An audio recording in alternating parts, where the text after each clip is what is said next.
Uma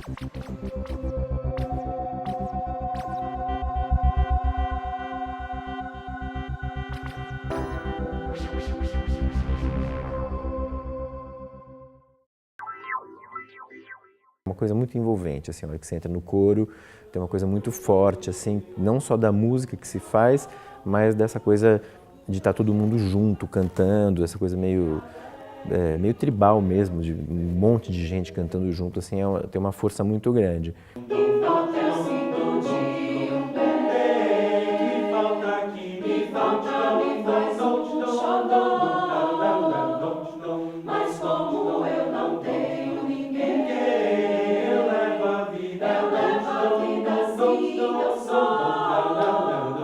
Eu só quero um amor que acabe o meu sofrer. Um xodó pra mim, do meu jeito assim, que alegre o meu viver. Você gosta de cantar? Já experimentou? Então dá uma olhada no PGM que a gente preparou hoje, que está inspirado.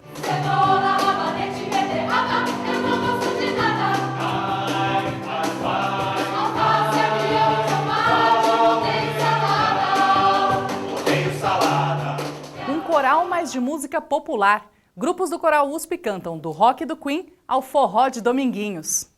Por exemplo, na região de Goiás, Tocantins, existe uma faixa de mais ou menos 100 quilômetros de largura, onde os tremores são relativamente frequentes. O Brasil é sim lugar de terremotos. Pesquisadores mostram como são monitorados e por que acontecem os tremores de terra no país.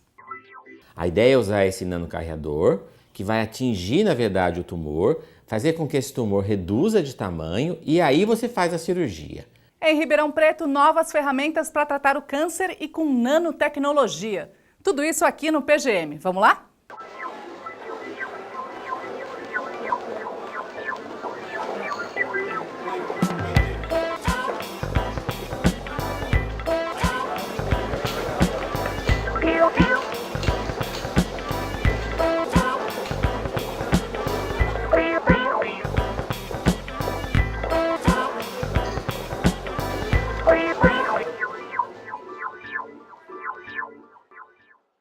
O mito de que o Brasil não tem terremotos já foi derrubado. Agora, diferentemente do que muita gente imagina, nem todos os tremores por aqui são reflexos de terremotos de outros lugares. Não. Alguns vêm do solo brasileiro mesmo.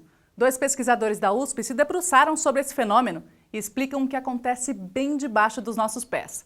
Essa reportagem foi feita pela revista Pesquisa FAPESP.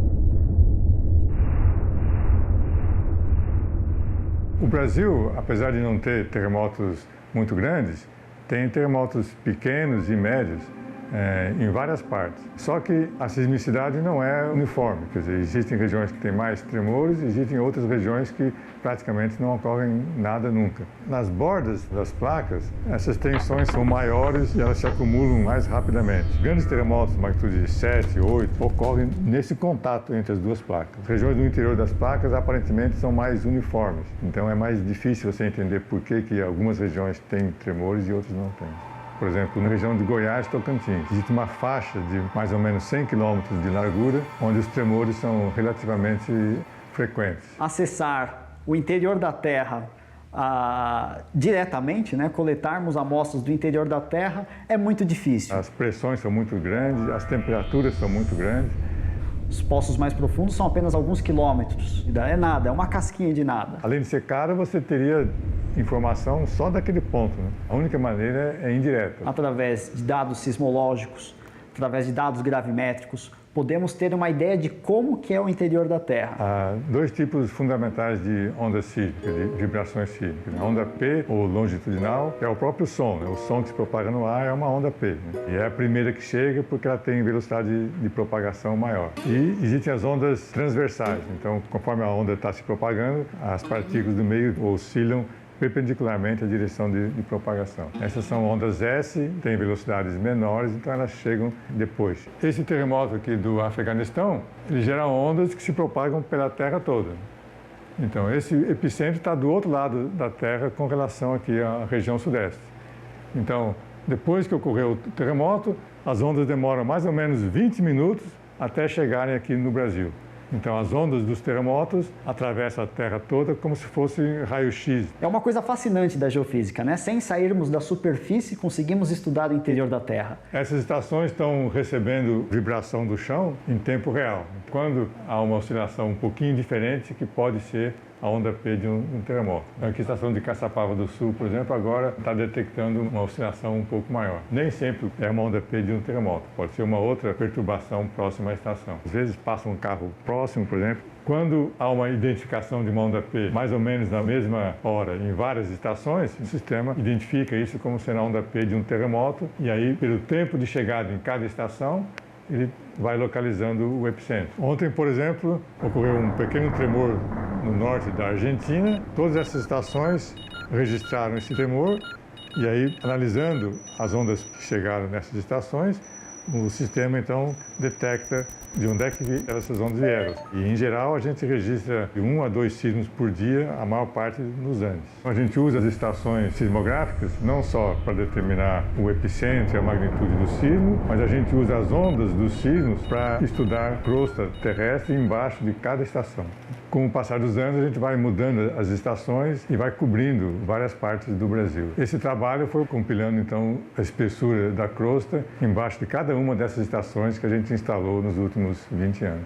A gente tem crosta muito espessa nos Andes, porque os Andes são altos, e tem crosta espessa em algumas regiões do Brasil, como na Amazônia, na Bahia, na Bacia do Paraná, que são regiões antigas. Uma das aplicações dessa compilação de espessura da crosta foi poder entender melhor por que estão ocorrendo esses tremores em Goiás. Quando a gente compara, então, essas regiões com o mapa de espessura da crosta, no caso de Goiás, foi possível perceber que as rochas mais densas estão logo abaixo da crosta. Desenvolvemos um modelo que representa 100 quilômetros indo para o interior da Terra e uma extensão horizontal de 1.600 quilômetros. Esse contraste de densidade na base da crosta é baseado em dados observacionais. Eu tenho um excesso de massa, ela está puxando a litosfera para baixo. O manto, que tem rochas mais densas, está mais raso e é isso que causa, então, maior atração gravitacional nessa região. Ela faria com que a litosfera como um todo se curvasse. Quando tem um peso, esse peso tende a flexionar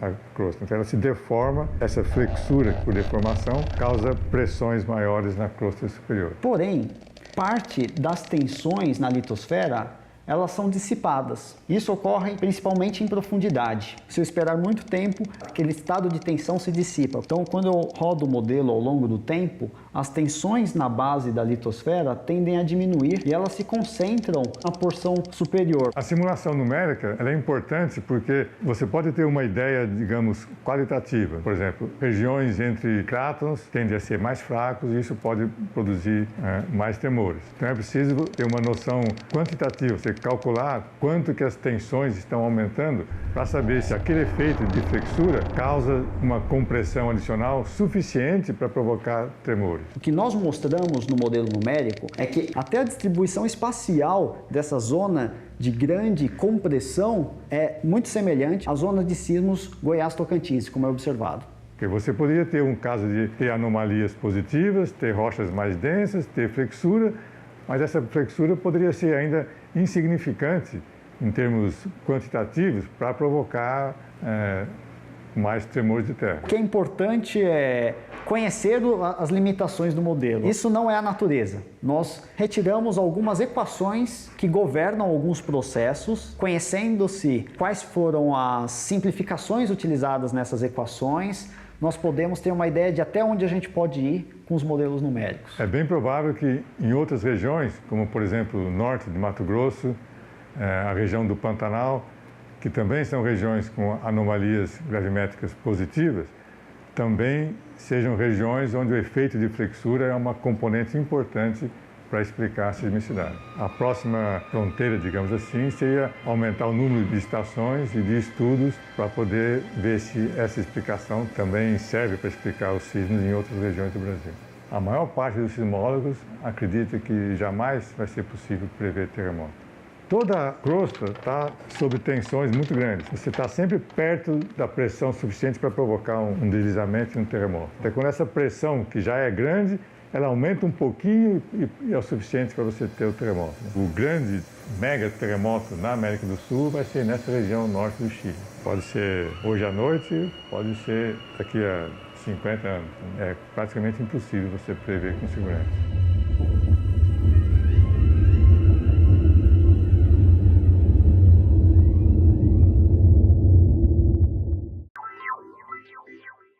Uma cápsula 6.000 vezes mais fina que um fio de cabelo transporta remédios contra o câncer. Você consegue fazer com que, aplicado sobre a lesão, você tenha um máximo de acúmulo do medicamento sobre a lesão, que vai depois receber o tratamento com luz para desencadear o processo de morte celular.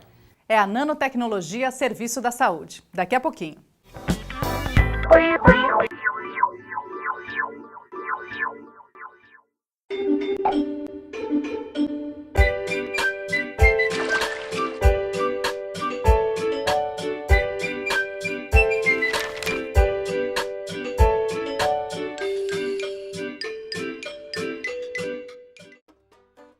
Olá, amigos!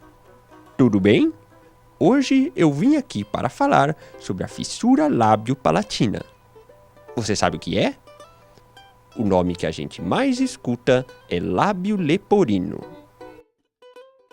A fissura pode acontecer no lábio ou no palato, que é o céu da boca. Em alguns casos, nos dois ao mesmo tempo.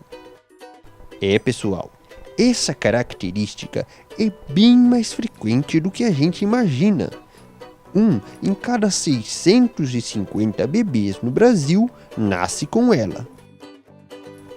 Em alguns casos, a mamãe pode descobrir se seu filho tem fissura ainda durante a gravidez, sabiam? Com os exames do pré-natal, tipo ultrassom, lá pelo 4º ou 5º mês.